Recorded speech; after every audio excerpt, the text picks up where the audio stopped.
네, 글로벌 투자에 관한 유용한 정보를 전해드리는 시간입니다. 유한타증권 글로벌 자산배분의 유동원 본부장 모셨습니다. 어서 오세요. 안녕하십니까? 지난주에 유튜브 네. 제가 댓글 보니까 네. 갓동원 갓다니엘 이러면서 아닙니다. 시장 예측을 정확하게 해주셨다라는 평가가 잇따르던데 그렇기 때문에 저희 향후 시장 방향성부터 먼저 점검을 해보겠습니다. 네. 참 시장이 쉽지 않죠. 그쵸. 역시나 이 선물 옵션 만기일 오늘 밤이죠.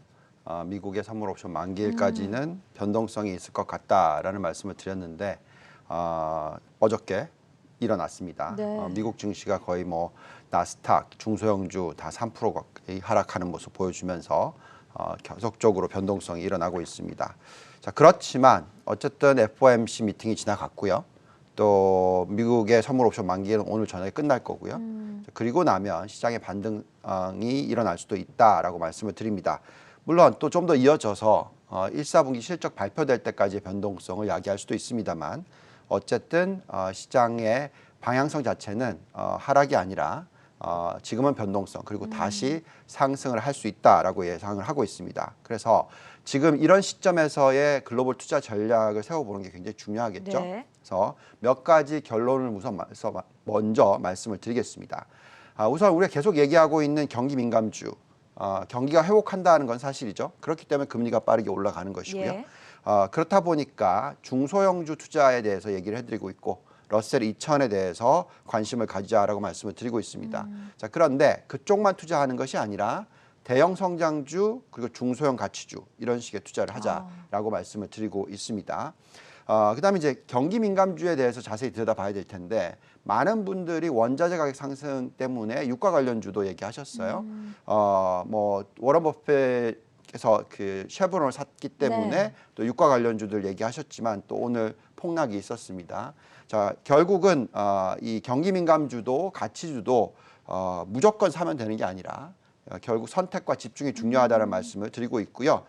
금융주라든지 은행주도 전체 포트폴리오의 한 10% 정도 들고 가는 것이지 뭐 굉장히 큰 비중 20% 30% 이렇게 들고 가면 안 된다는 말씀 드리고 있습니다.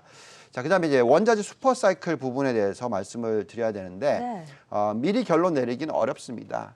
분명히 원자재 가격이 바닥을 찍었고 상승 추세에 있는 건 사실이지만 시간이 걸릴 수 있다라고 말씀을 드리겠고 이 소비가 크게 확대가 돼야 되는 부분인데 이 부분이 일시적으로 나타날 것인지 아니면 장기적으로 나타날 것인지를 잘 지켜보셔야 된다 말씀드리겠습니다. 자, 그리고 이제 성장주 위주 투자 부분에 있어서는 이 성장주 중에서 우리가 얘기하는 우량주들 있지 않습니까? 네. 팡이라든지 마가 이런 종목들 물론 이 반독점법에 대한 걱정이 있기는 하지만 이런 기업들이 과거의 성장주와는 틀리다. 닷컴 버블이 꺼질 때와는 틀리다라고 말씀드리는 이유가 이 회사들이 펀더멘탈이 굉장히 튼튼하다라는 부분이 되겠습니다. 그리고 성장주 중에서 경기 민감 성장주들이 있거든요. 네. 그 가장 대표적인 것이 반도체이고요. 아. 또 신재생 에너지 쪽도 마찬가지다 생각하고 네. 있습니다. 자, 그럼 포트폴리오 구성할 때는 어떻게 해야 되냐? 성장주와 가치주를 둘 다 들고 가는데 7대3 비율로 가져가자라고 말씀을 드리고 있고요. 또 선진국과 신흥국의 비율은 또 어떻게 가져가야 되느냐? 마찬가지로 7대3 선진국, 신흥국 7대3으로 네. 가져가자 말씀드리고 있습니다. 그리고 중소형주 투자에 대해서 계속 얘기해드리고 있는데 이것도 너무 많이 들고 가는 것보다는 적절하게 한 30% 정도 투자하자라고 말씀드리고 있습니다. 그다음에 중요한 포인트인데요. 채권 투자 어렵습니다. 상당히 어렵다고 생각하고 있고요. 그렇기 때문에 점차적으로 이 금리는 상승 추세에 있다라고 생각하시면서 투자에 임하시는 것이 좋겠다라고 말씀을 드리겠습니다. 지금 대략 한 10가지 정도의 조언 말씀을 들어봤는데 하나하나 자세하게 천천히 짚어보도록 하겠습니다. 먼저 미국의 경기 민감주에 있어서 중소형주 투자를 몇 주 전부터 계속 강조를 해주고 계세요. 이 부분에 대해서도 설명해 주시죠. 네. 자, 중소형주 투자는 작년 4, 4분기부터 네. 적극적으로 말씀을 드리고 있고 제법 좋은 수익률이 났습니다. 그렇지만 최근에 또 흔들리기도 하죠. 금리가 빠르게 올라가니까 중소형주들이 좀 어렵지 않느냐라는 걱정들을 하십니다. 자, 그렇지만 금리보다는 중요한 포인트는 아마 경제 성장률의 회복입니다. 지금 미국 경제 성장률을 한번 보시면 전망치가 저게 나와 있듯이 7%대 높게는 많이 부르는 분들은 9%도 얘기를 하고 있고요. 미 연준도 6.5%라고 얘기를 하고 있습니다. 자, 이 정도로 경기 회복이 일어나면 당연히 중소형주들의 펀더멘탈이 좋아질 수밖에 없다라고 말씀을 드리고 있어요. 그래서 지금 러셀 2000을 추종하는 중소형주를 추종하는 ETF인 IWM 주가를 보시면 저렇게 계속적으로 상승 추세에 있다라고 말씀을 드리겠습니다. 우리가 돌려보는 잔존가치 모델상의 적정 가치를 구해보면은요. 러셀 2000의 IWM 그리고 러셀 2000 성장주의 IWO, 러셀 2000의 가치주인 IWN을 비교해 보면 상대적으로 지금 가치주에 대한 투자가 중요하다라고 말씀을 드립니다. 그래서 중소형주 투자에 있어서는 성장주 말고 가치주 쪽으로 초점을 맞추시라는 말씀을 드리겠습니다. 세부적인 투자 전략까지 세워주셨습니다. 중소형주 투자를 할 때는 성장주 위주보다는 가치주에 조금 더 집중하자라고 말씀을 해주셨고요. 지금 적극적으로 경기 민감주에 대한 투자를 권해주고 계신데 원자재 사이클, 유가와 관련해서 특히나 오늘 더 해주실 말이 많을 것 같아요. 설명해 주시죠. 네. 제가 계속 말씀을 드렸습니다만 원자재 가격, 특히 유가 네. 가장 핵심이죠. 이번에 이 인플레이션 숫자가 나왔는데 미국의 물가 상승률이 1.7% 높아졌어요. 네, 이 부분의 상당 부분이 유가 때문입니다. 네, 지금 이제 원자재 슈퍼 사이클들을 많이들 말씀하시고 계시고 네. 미국계 투자은행도 뭐 유가가 $100 또 갈 수 있다. 뭐 이런 얘기도 나오고 있고 그래서 이런 부분에 있어서 계속 짚어드리는 부분이 아직은 무리다. 즉 원자재 가격이 상승 추세에 있기는 하지만 천천히 상승할 것이다 라고 얘기를 해드리고 있습니다. 여기에 나와 있듯이 1900년대 이후에 원자재 슈퍼사이클 4차례가 있었는데요. 네. 대부분 보시면 고점이 약 30년 뒤에 도달합니다. 그래서 다음의 고점은 아무리 빨라야 2038년. 주기가 꽤 기네요. 그렇죠. 늦으면 45년 여기 나와 있듯이 이렇게 지금 예상이 되고 있어요. 그렇기 때문에 시간이 한참 걸리니까 지금부터 벌써 원자재 가격이 상당히 많이 상승을 했는데 작년 대비해서 네. 여기서 또 추가적으로 상승할 것이다 라고 예상하는 것은 무리다라고 말씀을 드립니다. 그 이유는 미국의 임금 상승률을 보시면 지금 과거의 슈퍼사이클이 만들어졌을 때 시기에 성장률보다는 상당히 낮습니다. 그래서 임금이 계속 상승하지 않는 한 이 큰 폭의 원자재 상승 사이클이 만들어지기 어렵다라고 말씀을 드리겠고요. 그 다음에 이제 원자재 대표적인 국가들이 있잖아요. 그렇죠. 브라질, 러시아, 호주 이런 국가들이 있는데 이 국가들의 상승 여력을 한번 뽑아보면 플러스는 플러스예요. 근데 두 자릿수는 나오지 않고요. 상승 여력이 뭐 한 3%대에서 한 8%대 정도 나옵니다. 네. 그렇기 때문에 이런 상황에서는 우리가 너무 이런 경기 민감주, 유가 관련주들을 투자하기는 어렵다라고 말씀을 드리고 있습니다. 지금 그 대표적인 종목으로 놓고 보시면 네. 이제 XOP라는 ETF가 있어요.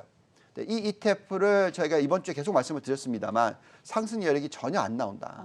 마이너스 17%다라고 말씀을 드렸어요. 네. 역시나 아니나 다를까 지금 유가가 큰 폭의 하락을 하고 있고 유가 관련주들에 대한 투자는 유가가 $66 올라갔었을 때, $67 갔었을 때는 조심해야 된다라는 말씀을 드렸습니다.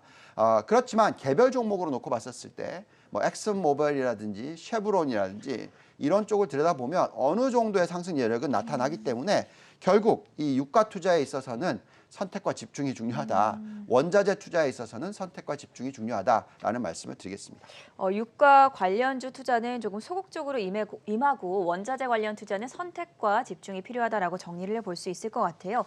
경기 민감주 중에서 저희가 또 크게 좀 집중을 했던 게 금융주 투자인데 네. 최근에 국채금리가 상승을 하면서 이 파이낸셜 섹터들도 상당히 흐름이 좋았습니다. 네. 이 부분에 대해서는 어떻게 보십니까? 네, 마찬가지로 경기 민감주 중에 가장 큰 핵심 중에 하나가 네. 금융주이죠. 그렇죠. 특히 장기 금리가 상승을 하게 되면 은행권의 예대 마진이 확대가 되고요. 또 보험주도 마찬가지로 수혜를 보게 됩니다. 그래서 이런 부분을 가지고 금융주 투자를 적극적으로 해야 된다라는 얘기들을 많이 하시는데 저희도 일정 부분 투자는 필요하다라고 판단을 하고 있습니다. 그런데 한 가지 다른 점은 과거에 2007년, 2008년도에 네. 금융주의 시가총액 비중을 따지면요. 미국 S&P 500에 거의 25%를 넘어갔었어요. 엄청 크네요. 정말 큰 비중이었습니다. 네. 그리고 이익으로 따지더라도 25%가 넘었어요. 그러니까 당연히 거기에 대한 초점을 맞춰야 되죠. 그렇지만 지금 현재의 이 금융주들의 펀더멘탈은 좋아지고 있는 건 사실이지만 예대 마진이 옛날 같지가 않습니다. 그만큼 핀테크가 들어오고 있고 그렇죠. 여러 가지 부분을 감안했을 때 예대 마진이 그렇게 좋지는 않고요. 또 이 경기 회복은 하고 있는데 부실 채권이 인위적으로 굉장히 낮게 유지가 되는 상황이라서 약간 좀 걱정스러운 부분도 있습니다. 그래서 금융주를 사지 말라는 뜻은 아니고요. 포트폴리오상 전체 포트폴리오 한 10% 정도만 가져가자. 예. 이런 것을 말씀을 드리겠고요. 여기에 뭐 아까 잠깐 나왔는데 이 주가 흐름을 놓고 보면 전체 ETF로 보면 XLF란 게 있는데 나쁘진 않아요.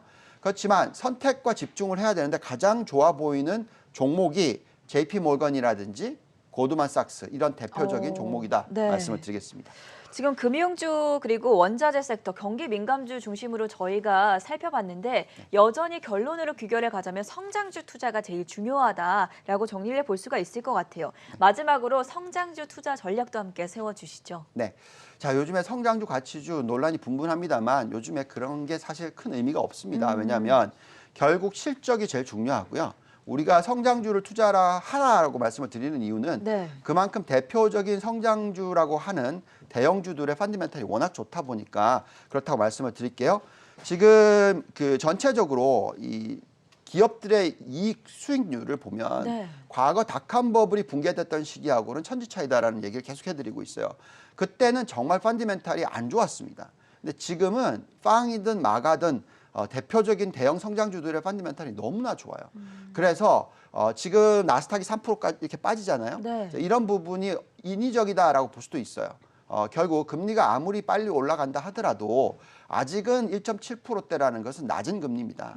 여기에 기업 이익률이 25%, 30% 이런 ROE, 자기 자본 수익률이 나오는 환경에서는 추가적으로 상승할 수 있는 여건이 된다라고 말씀드리겠고 나스닥의 지난 5년의 상승폭이 127%밖에 안 되니까 과거에 닷컴 버블이 붕괴되기 전 5년의 상승률은 자그마치 456%였으니까 자, 이런 부분들을 감안했었을 때 우리는 지금 대형 성장주라고 하죠. 대표적인 종목들의 투자를 소홀히 하는 것은 아니다라고 말씀을 드리겠습니다.